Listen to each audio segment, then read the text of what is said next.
Ekskavasi hingga hari ini sudah kita masuki di minggu kedua ya, yang rencananya akan kita jalankan selama 1 bulan. Hingga minggu kedua ini kita sudah mencoba menampakkan struktur yang ada di sisi utara.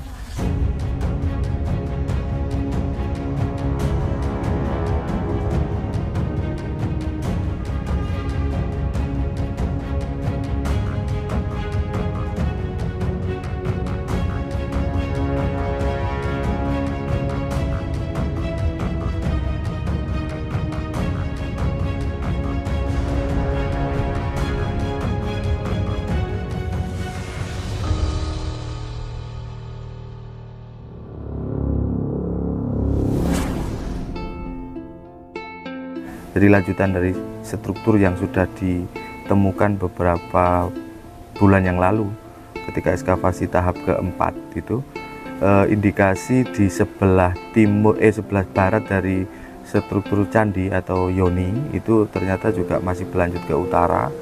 Dari tahun kemarin itu kan juga ditemukan adanya indikasi gapura dalam gitu ya. Jadi gapura itu mempunyai sayap yang ke arah utara.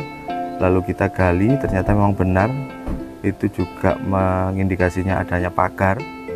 Lalu kemudian di sudutan utara timur itu juga kita temukan adanya sudutan yang membentuk pilar besar. Kita mengingatkan seperti kumitir kalau di barat laut itu juga ditemukan sudutan yang dengan pilar besar. Tapi itu juga belum bisa memastikan apakah itu bagian dari sudut dari pagar luar dari kompleks ini atau tidak gitu ya.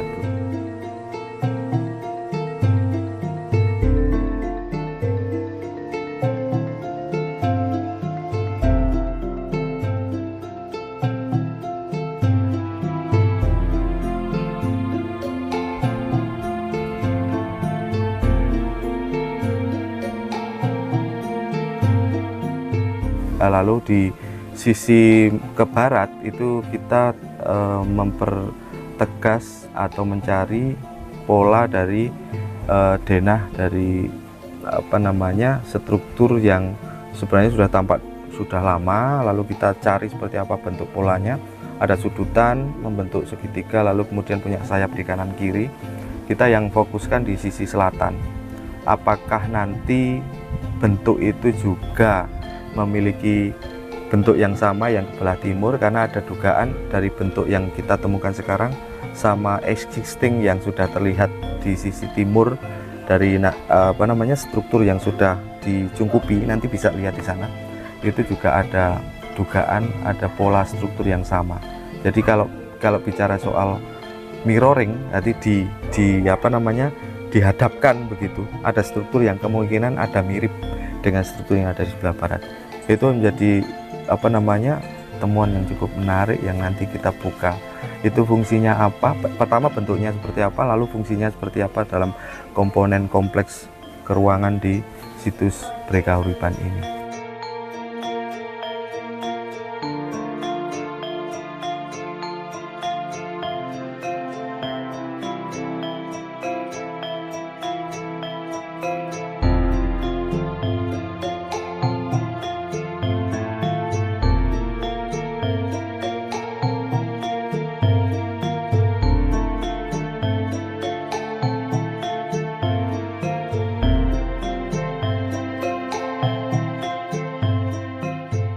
Sementara yang paling barat itu masih kita dalamkan, strukturnya juga ada 2 barisan struktur memanjang utara selatan.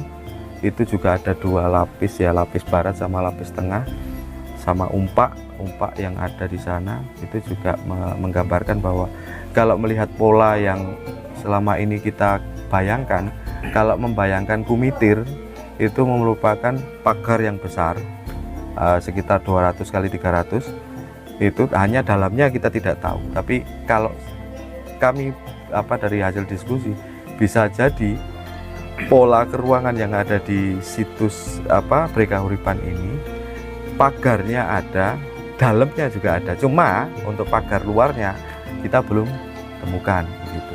Tetapi komponen-komponen yang ada di dalamnya sudah terlihat. Kalau di sebelah barat ada bangunan suci, ada struktur yang diduga adalah candi, lalu berjalan ke arah selatan, ke sebelah barat ada pagar yang kemudian ada indikasi gapura, lalu ke arah barat lagi ada lapangan, lalu ke arah barat lagi ada struktur yang cukup masif dan bentuknya segitiga, mungkin seperti bintang atau seperti apa gitu, tapi belum kita pastikan ya, karena perkiraannya hanya menyudut begitu, hanya punya sayap. Lalu ke barat lagi juga ada.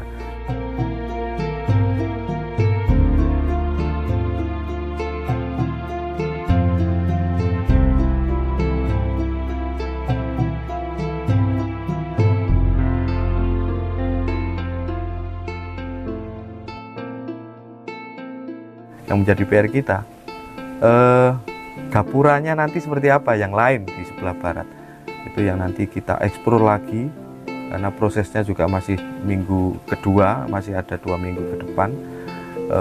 Semoga bagaimana komponen-komponen kompleks di Prekauripan ini akan terjawab setelah kita selesai nanti gitu.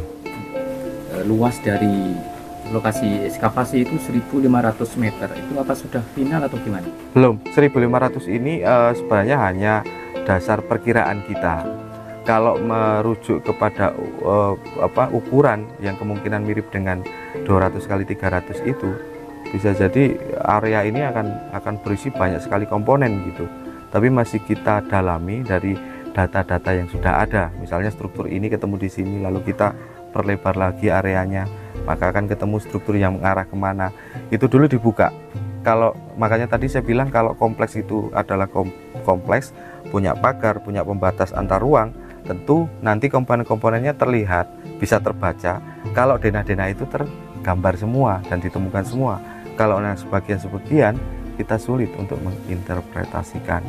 Kalau bicara soal pembagian ruang, tentu ada pembagian ruang yang pembagian sakral, profan, semi sakral, kemudian menjadi sakral, berarti ada 3 halaman.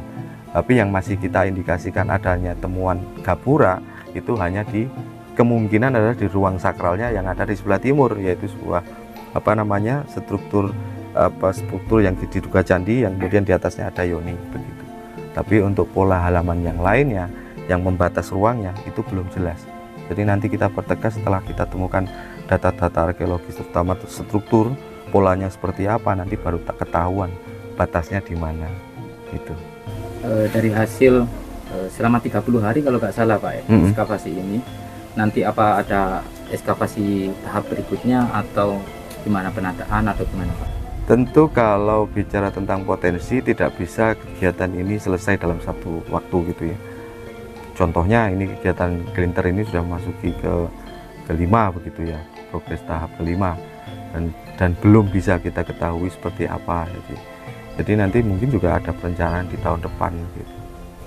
Berdasarkan apa yang dilihat oleh teman-teman saat ini ataupun media yang lain, memang kebanyakan lebih dominan ke struktur Pak ya. Apakah ada temuan yang lain selain struktur? Ya.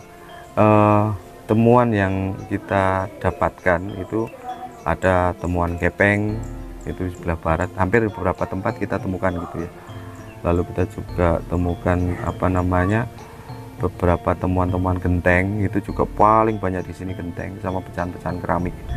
Kalau dari uang yang kita kepeng yang sudah kita baca, sementara ini yang kebaca itu ada 3. Jadi ada masa Song Utara, kalau bicara abadnya abad ke-11 awal itu ya.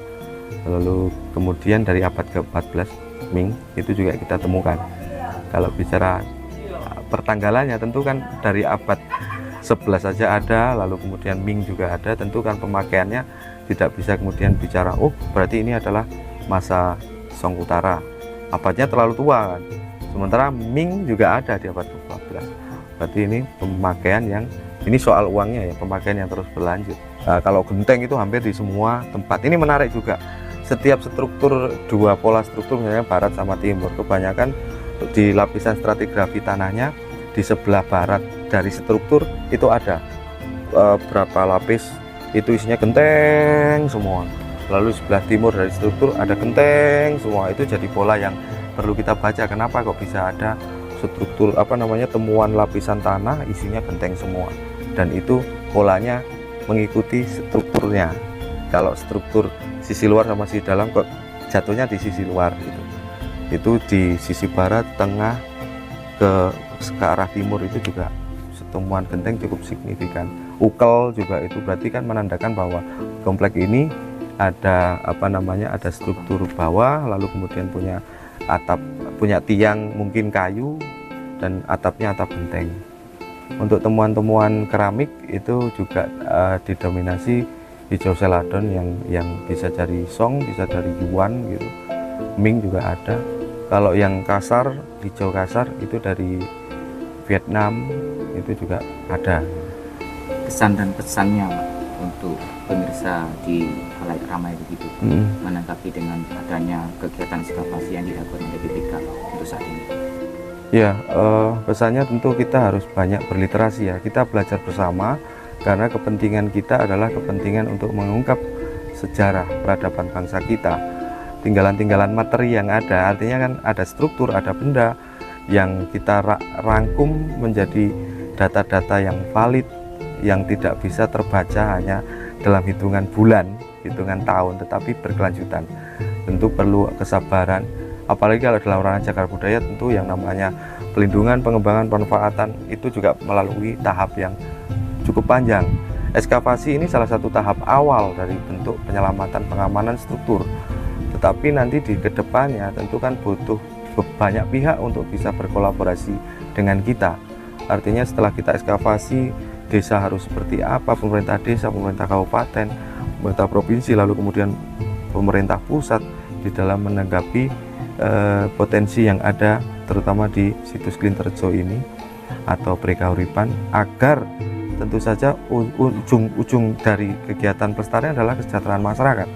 Nanti sebisa mungkin ketika diekskavasi nanti yang bisa menerima hasilnya adalah masyarakat secara luas, bisa untuk aspek manfaat pariwisata, aspek pendidikan, agama, kebudayaan, tentu saja semuanya akan terangkum menjadi satu kebijakan yang bisa diharapkan saling bersinergi, termasuk kepada teman-teman YouTuber, teman-teman pemirsa YouTuber juga, viewer semuanya, agar selalu saling mengingatkan lah jika ada sesuatu hal yang berkaitan dengan, intinya kita sama-sama ingin melestarikan budaya yang ada di Indonesia, terutama di Jawa. Kalau bicara Majapahit, tinggalan Majapahit cukup banyak dan beragam. Itu bukti bahwa negara kita adalah negara yang penuh peradaban yang tinggi. Hanya saja setelah ditinggalkan kita lupa, ada bekas-bekas yang sebenarnya kita sendiri yang kemungkinan juga merusak gitu.